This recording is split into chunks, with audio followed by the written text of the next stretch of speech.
बाल को हमने लास्ट वीडियो में देखा था। लास्ट वीडियो में हमने देखा था, हम इसके पोर्स देखे थे, एम्फिऑक्सस के पोर्स देखे थे, पंख देखे थे, फोल्ड्स देखे थे, मायोटोम्स देखा था। आज हम बात करने वाले हैं इसके जनन की, मतलब गोनाड्स की या जनन ग्रंथि जननांगों की, ठीक है ना। तो इसमें जो एट्रियोपोर हमने बनाया है, इसकी हमने बात की एट्रियोपोर, ठीक है ना। इसके साइड में मैंने लिखा भी है 26 पेयर, ठीक है ना। मतलब दोनों साइड में एट्रियोपोर के परिकोष्ठ के दोनों तरफ क्या पाए जाते हैं, 26 जोड़ी क्या पाए जाते हैं, क्या पाए जाते हैं, जनद पाए जाते हैं या गोनाड्स पाए जाते हैं। तो हम इसको लिख भी सकते थे, एट्रियल छिद्र के, एट्रियल छिद्र के मध्य दोनों ओर 26 जोड़ी, 26 पेयर्स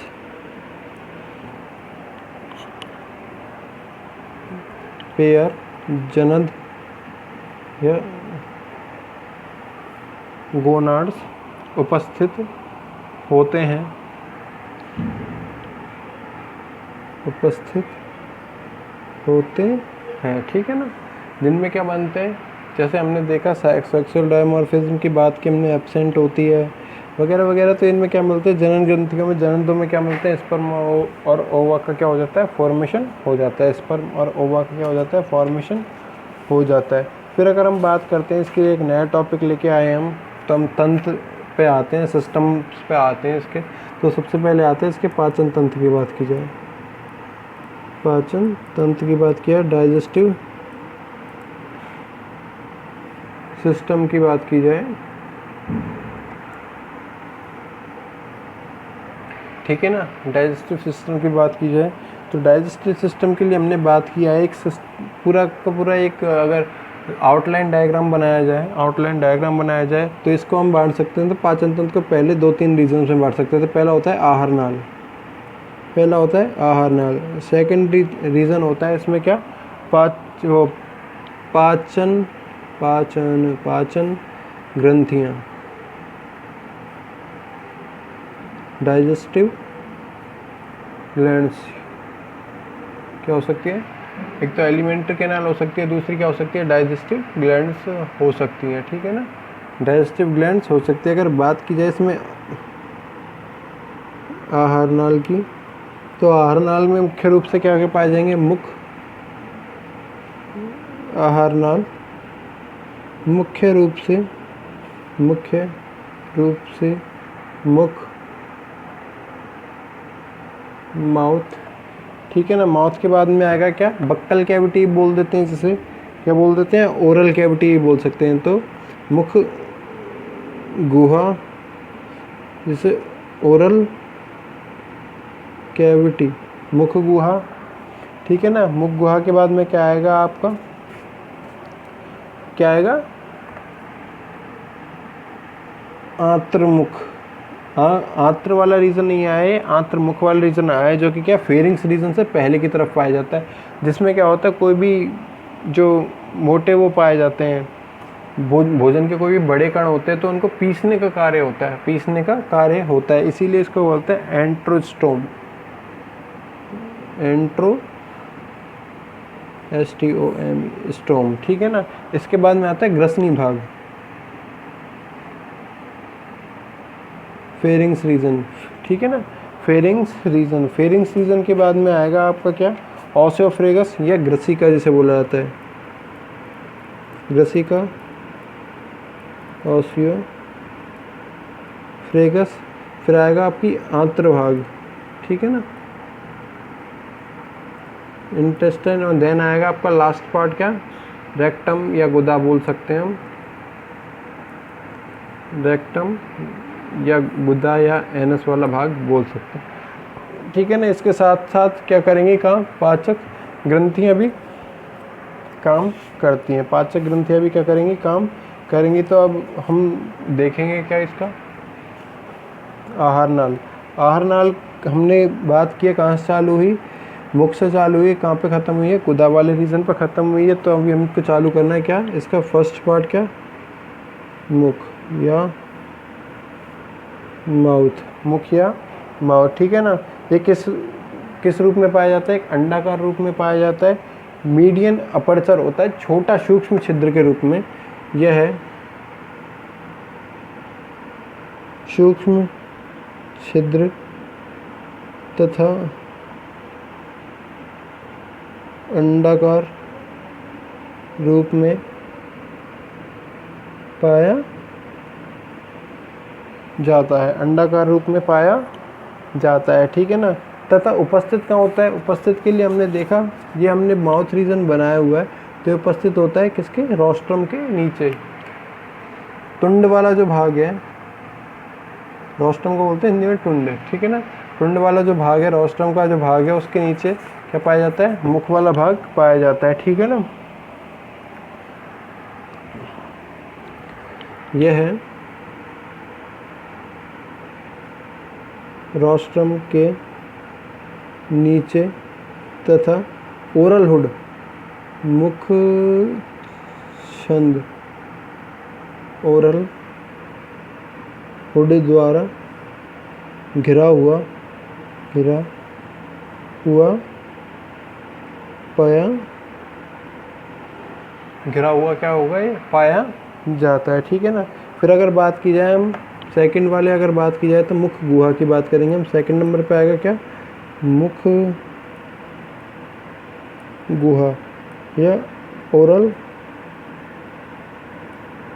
कैविटी, क्या बोलेंगे हम? ओरल कैविटी भी इसे क्या बोल सकते हैं, ठीक है ना। इसका जो अग्रभाग है वो किससे पाया जाता है? जॉइंट पाया जाता है किससे? मुख वाले भाग से पाया जाता है, ठीक है ना। और इसमें मुख गुहा में तीन प्रकार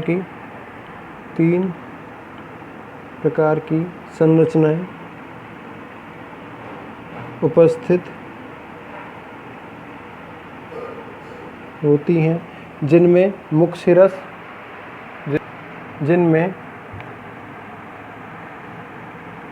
मुख शिरस, बक्कल सिराई,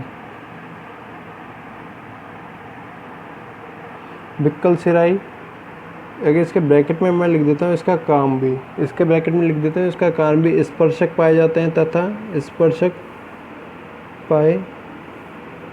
हैं तथा छलनी की तरह, छलनी होता है सीव, ठीक है ना, छलनी की तरह कार्य करता है। मतलब कोई भी वाटर करंट के द्वारा या जल के द्वारा कोई भी भाग या कोई भी जीव इसमें जा रहा है तो उसके मुख सिरस जो है, बक्कल सिराई जो पार्ट है, इसके द्वारा क्या होगा? छनकर ये अंदर की तरफ जाएगा, ठीक है ना। जिनमें मुख सिरस कोमा प्रघाण या वेस्टिब्यूल जिसे बोलते हैं, प्रघाण या वेस्टिब्यूल,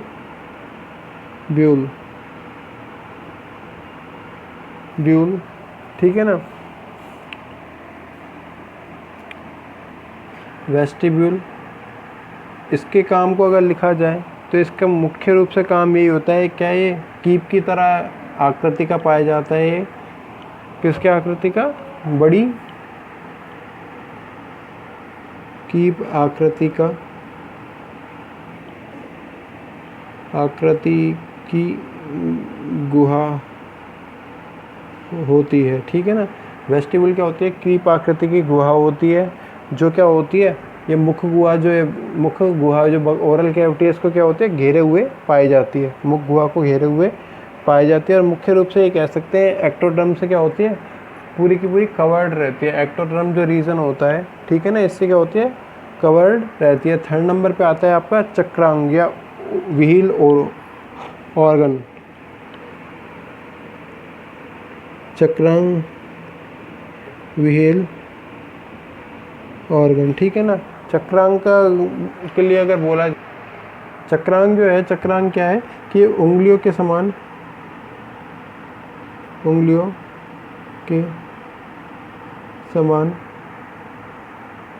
आकृति होती है, जो कि जो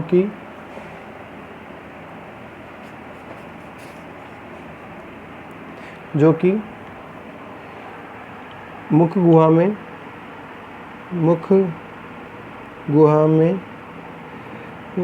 चक्कर लगाती रहती है, चक्कर रोटेट करती रहती है, चक्कर लगाती रहती है तथा जल की धारा वाटर करंट धाराएं उत्पन्न करती हैं, जल की धाराएं क्या करती हैं? उत्पन्न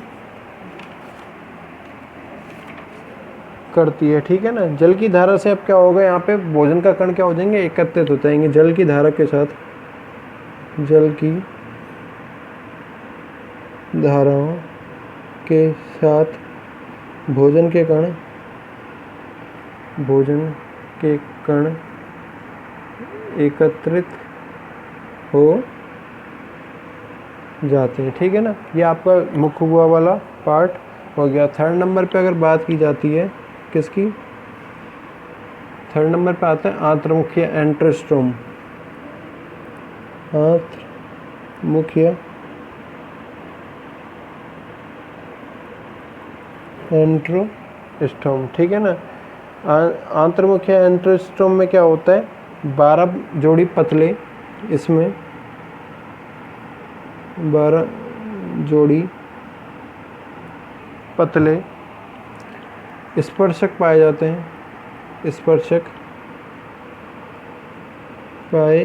जाते हैं, जो कि मिलकर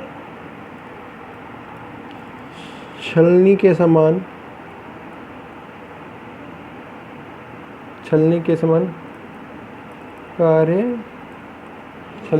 क्या करते हैं? कार्य करते हैं। और छलनी के समान कार्य करते हैं तो मतलब क्या है? बड़े जो जितने भी भोजन के कण होंगे उनको अंदर की तरफ प्रवेश करने से रोकते हैं, जिससे भोजन के बड़े कण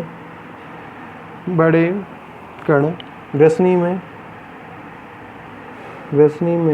प्रवेश नहीं कर पाते हैं।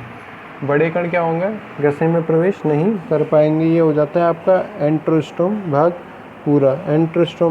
पूरा। आंत्रमुख के बाद अगर अगले भाग की बात की जाए तो चौथे नंबर पे आता है भाग आपका ग्रसनी पार्ट या फेरिंग्स रीजन। ग्रसनी या फेरिंग्स रीजन बात आता है। ठीक है ना। ये क्या होती है? एक पीछे की तरफ आहार नाल में, ग्रसनी की जब हम बात करते हैं आहार नाल में पीछे की ओर, लेटरल साइड, पीछे की ओर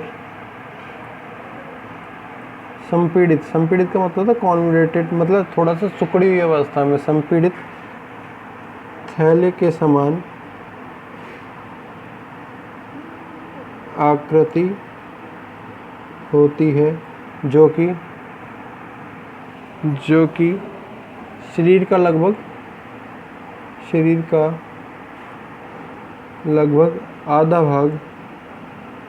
आधा भाग घेरे रहती है। ठीक है ना। आधा भाग क्या होती है? घेरे रहती है। इसी में क्या पाई जाती है? लगभग 150 से 200 के आसपास क्या पाई जाती है? ग्रसनी क्लोम दरारें बोल सकते हैं यहाँ। ठीक है ना। क्लोम छिद्र या क्लोम दरारें मिलती हैं। ग्रसनी की पार्श्व दीवारों से लगभग 150 से 200 क्लोम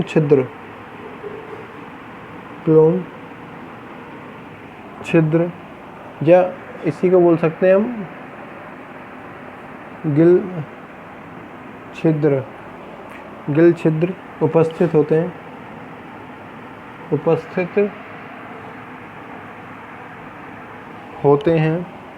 ठीक है ना। जो कि किससे? एट्रियल गुहा या एट्रियल पोर से क्या होते हैं? ये एट्रियल पोर से क्या होते हैं, संबंधित होते हैं, ठीक है ना। उपस्थित होते हैं जो, कहाँ क्या, उपस्थित होते हैं जो एट्रियल गुहा से संबंधित